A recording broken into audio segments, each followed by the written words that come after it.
सुनिए ना, आपने सीधा सवाल कर लिया तो शांत रहिए ना, मुझे जवाब देने दीजिए ना। मैं क्वेश्चन आंसर यस नो थोड़े लिख रहा हूं कि आपने यस पूछा, मैंने नो नो जवाब देना शुरू कर दिया। मुझे एक्सप्लेन करना है ना, तो मेरी बात तो होने दीजिए, जनता सुने तो सही। अब सुनिए ध्यान से। अब रही बात यह कि जाना चाहिए नरेंद्र मोदी को, नहीं गए।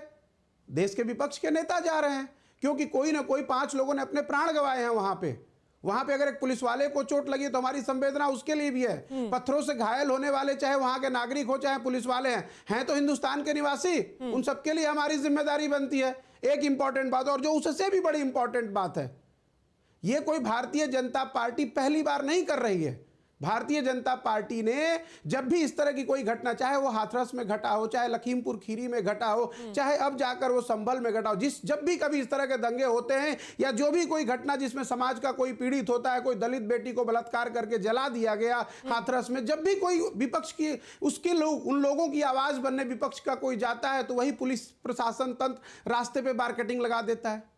नरेंद्र मोदी जी को ये पुलिसिया ताकत बांग्लादेश में दिखानी चाहिए, जहां हिंदुओं के मंदिर तोड़े जा रहे हैं, हिंदुओं की हत्याएं हो रही हैं, तो वहां तो नरेंद्र मोदी जी बिल्कुल चुप खामोश बैठे हैं, मुंह में दही जमाए बैठे हैं। लेकिन जब भी कोई दंगा होता है, क्योंकि पता नहीं क्यों लगता है कि दंगे का चरित्र जो है वो नरेंद्र मोदी जी को ज्यादा अच्छा लगता है।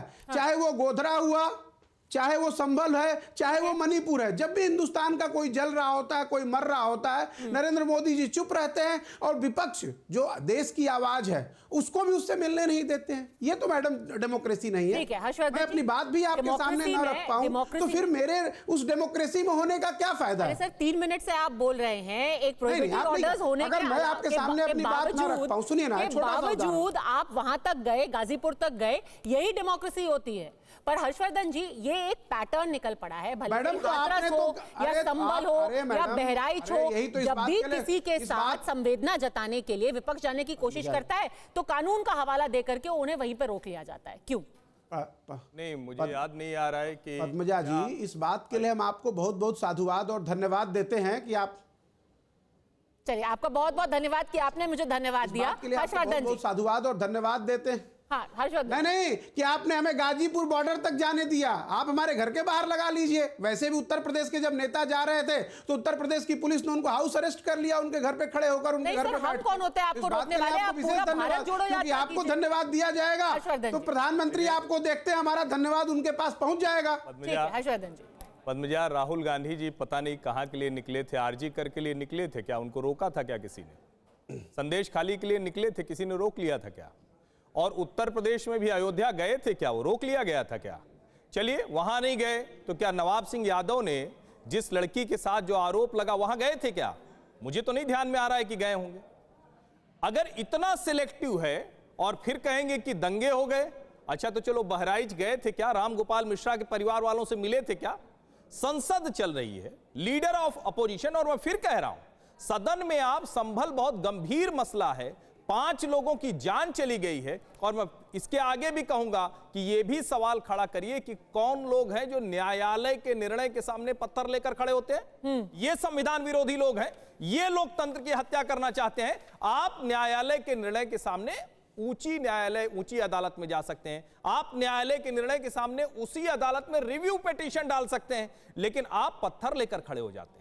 और उसमें जिस तरह की घटनाएं जो सामने आ रही हैं, जो वीडियो कैमरे पर है, जो लाइव रिपोर्टिंग में है, वो सचमुच चिंता की बात है। मैं ये मानता हूं कि जो कमेटी बनी है वो रिपोर्ट दे, नहीं तो उससे ऊपर की रिपोर्ट बनानी चाहिए। एएसआई प्रोटेक्टेड मॉन्यूमेंट से कब एएसआई के अधिकारियों को भगाया गया, किन परिस्थितियों में भगाया गया, यह भी लोगों को जानना चाहिए। ठीक है, पर घनश्याम तिवारी, ये जो सारे इल्जाम या जो सवाल पूछे जा रहे हैं, भले से ही शुभ्रान जी हम पर नाराज हो रहे हैं, ये सवाल तो आपकी पार्टी पूछ रही है। प्रोफेसर राम गोपाल यादव ने खुद आज क्या बोला? उन्होंने कहा कि कांग्रेस पार्टी संभल में, संसद में संभल का मुद्दा उठा नहीं रही, लेकिन राहुल गांधी संभल जा रहे हैं। अब इसे क्या कहें, कांग्रेस महज औपचारिकता कर रही है। क्यों कर रही है औपचारिकता? नमस्कार पद्मजा जी, आपको, दर्शकों को और को-पैनलिस्ट को ये अच्छा लगा कि भारतीय जनता पार्टी का प्रवक्ता, बटेंगे कटेंगे पार्टी का प्रवक्ता नहीं होने के बावजूद भी आपके दर्शकों को भारतीय जनता पार्टी के प्रवक्ता के न होने की कमी नहीं खल रही है। बहुत अच्छा लगा।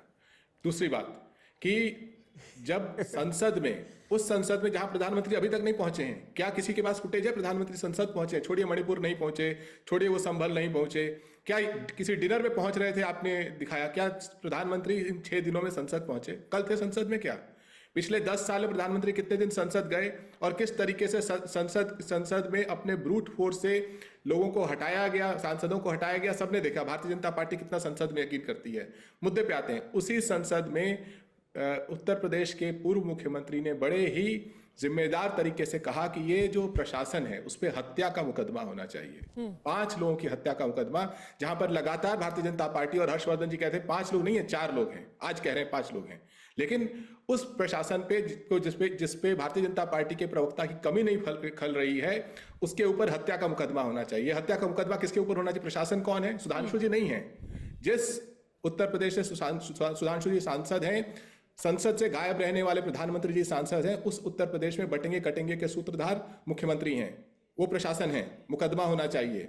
जिस डीएम के आदेश पे आप कह रहे हैं प्रधानमंत्री नहीं जा सकते, बड़ी विचित्र चीज है भाई। यहां पर आपको क्या लगता है कि जो पूरा प्रशासन कठपुतली बना हुआ है, वो वहां पर समाजवादी पार्टी ने जब 5 सांसद, 1-2 नहीं 5 सांसद, 4 विधायकों, वहां के प्रतिपक्ष के नेता, विधान परिषद के नेता और उसके साथ साथ उत्तर प्रदेश के समाजवादी पार्टी के प्रदेश अध्यक्ष, 15 लोगों की टीम की गठन की। आप एक व्यक्ति बताइए, एक सांसद बताइए भारतीय जनता पार्टी का, हर्षवर्धन जी जैसे एक वरिष्ठ पत्रकार को बताइए, एक आरएसएस के विशेषज्ञ को बताइए, एक मंत्री को बताइए, एक मुख्यमंत्री को बताइए जिसने संभल में किसी भी व्यक्ति के आंख के आंसू पोंछे हों। या फिर रामगोपाल मिश्रा की बात की इन्होंने, रामगोपाल मिश्रा के घर में आंख के आंसू पोंछे हों। और प्रोफेसर रामगोपाल यादव उन पे कुछ बोलेंगे? वो कह रहे हैं औपचारिकता हो रही है, उन पे भी कुछ बोल दीजिए। मैं बता रहा हूं, एक सेकंड चाहिए। रामगोपाल मिश्रा की बात की, एक वीडियो दिखाइए जब से ये साबित हो गया भारतीय जनता पार्टी के लोगों ने, उन्हीं के नेताओं ने आरोप लगाया, वहां के लोगों ने, भारतीय जनता पार्टी के नेताओं ने दंगा कराया था बहराइच में, तब से भारतीय जनता पार्टी का कोई प्रवक्ता या कोई वरिष्ठ पत्रकार गया आंसू पोंछने के लिए?